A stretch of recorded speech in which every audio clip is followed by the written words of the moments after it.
이러면 안 되는데 이들 충격 먹었어요. 누구를 말할까요? 중소기업을 말합니다. 진짜 충격을 먹고 있습니다.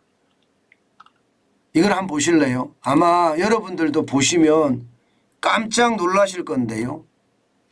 전년 대비입니다. 전년 대비 2022년 매출액 비중 감소율입니다.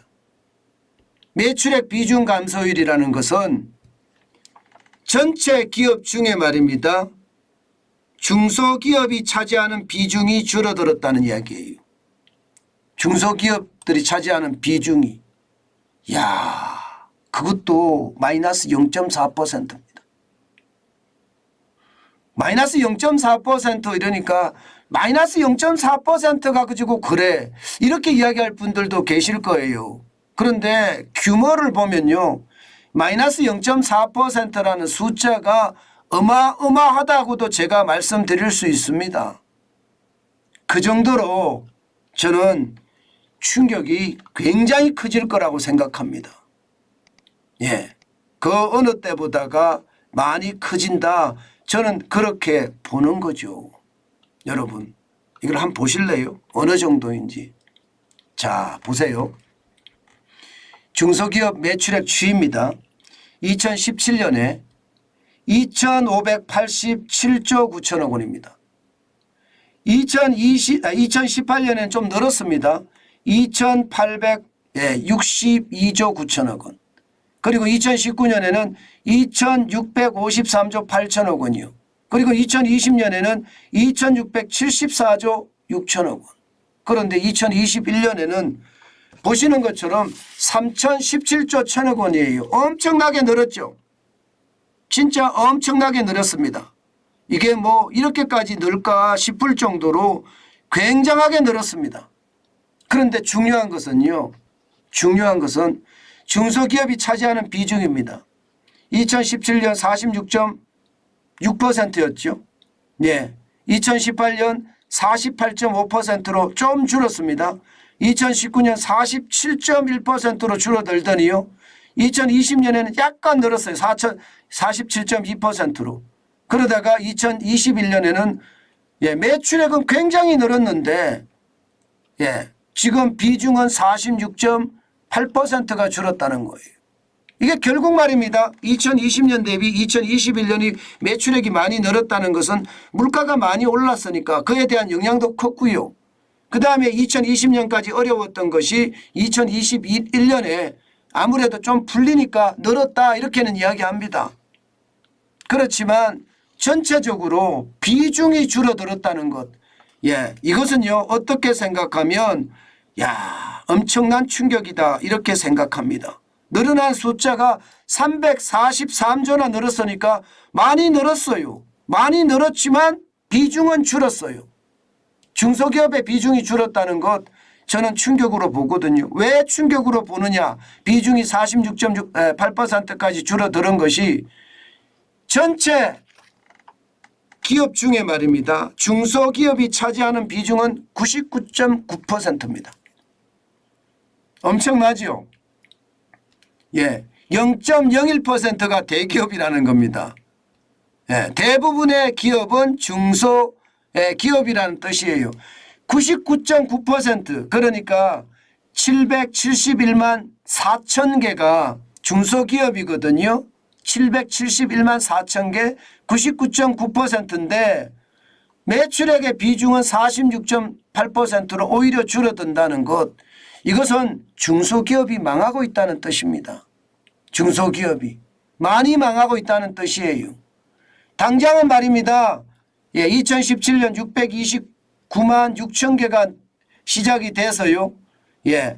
4년 사이에 22.5% 141만 8천 개가 늘어났다고는 이야기하나 결국은 전체적으로는요. 최악이 돼 간다는 이야기예요. 최악이 돼 간다는 이야기. 그만큼 말입니다. 중소기업이 늘어나는 것은요. 이 중소기업 안에 소상공인이나 자영업자도 포함이 돼 있거든요. 그러니까 이게 늘어나긴 늘어나요. 왜? 실업률이 굉장히 높아지니까. 실업률이 엄청나잖아요. 그러니까 높아지는 것은 실업률이고 회사에서 해고해서 잘리는 사람들은 창업을 하거든요. 창업을 하는 와중에 이게 많이 창업을 하고 많이 망한다 그런 뜻이 되는 거예요. 그런데 벌이는 시원찮고요. 벌이는. 종사자만 하더라도요. 2021년 기준으로 1754만 1000명이 중소기업에 종사하고 있습니다. 그러나 상황은 악화일로다. 왜 악화일로냐? 왜 충격을 먹었느냐? 아마 여러분들도 다 짐작하실 거예요. 이 정도 중소기업이 충격을 먹는 데는요. 가장 영향을 많이 미친 게 뭐 어느 누구나 말할 필요도 없습니다. 최저임금, 최저임금이 워낙 가파르게 올랐잖아요. 워낙 가파르게. 2018년에 16.4%가 오르죠. 2019년에 10.9%가 오르죠. 2021년에 1.5% 적게 올랐다고 이야기하지만 전체적으로는 최저임금이 감당이 안 되는 거예요. 감당이. 그래서 정리해고가 되고 그리고 실업이 된 사람들이 창업은 많이 하는데 매출액은 점점 대기업보다가 떨어지는 그런 결과를 초래하고 있다. 이런 얘기입니다.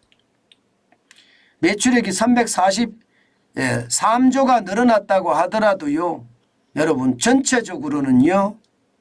중소기업의 어떤 상황은 점점 더 나빠진다는 이야기예요. 여기다가 52주, 주 52시간제 이것까지 감안을 해보면요. 중소기업의 상황은 점점 어려워진다고 저는 말할 수 있다고 생각합니다. 비중이 떨어진다는 게 저는 굉장히 충격적이라고 봤습니다. 그 정도로 말입니다. 지금 대기업보다가 소득주도의 성장 정책이 중소기업에 더 영향을 많이 미쳤다. 저는 그렇게 보는 거죠. 중소기업에 영향을 많이 미쳤다. 야, 이것은 어떻게 생각하면요. 시장에 저는 위협이라고 생각해요. 사실은요, 여러분, 이 중소기업하고요, 대기업의 생태계가 잘 만들어져야 되거든요.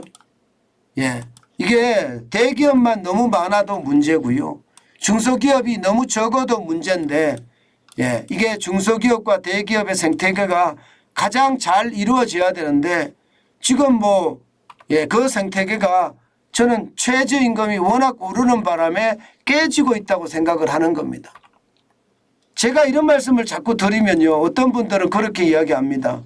아니 중소기업이 지금 자영업자 포함이라며 그러면 자영업자가 많이 망하는 것은 어쩌면 당연한 거 아니냐.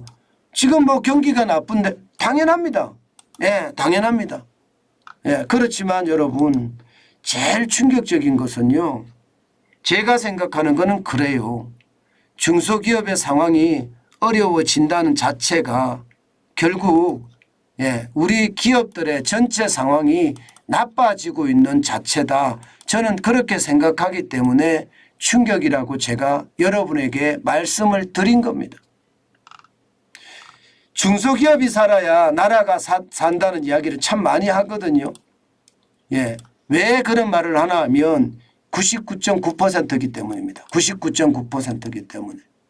그래서 중소기업이 살아야 되고 그에 따라서 상생의 기치를 좀 내걸어야 되는데 그렇지 못하다는 것이 결국은요. 시장의 전체 위협으로 가해지지는 않을까. 저는 그런 생각도 참 많이 합니다. 상황이 나빠지고 있다는 것이 현실이라는 뜻이에요. 상황이 나빠지고 있다는 사실이. 저는 결국 말입니다. 시장의 위협은요. 조화가 깨졌을 때 시장의 위협이 온다고 생각을 하거든요. 지금 딱 그런 느낌이에요. 지금 최저임금을 올림으로 해서요. 지금 버티지 못하는 그룹 자영업자나 소상공인이나 소기업이나 중기업들이 다 버티지 못한다고 보는데 그들의 위협이 앞으로 시장 전체의 위협으로 저는 커질 거다 그렇게 생각을 합니다. 지금처럼 말입니다. 최저임금이 높아서는 못 견딥니다. 진짜 못 견뎌요. 저는 그게 참 눈에 보인다 그런 생각 많이 해봅니다.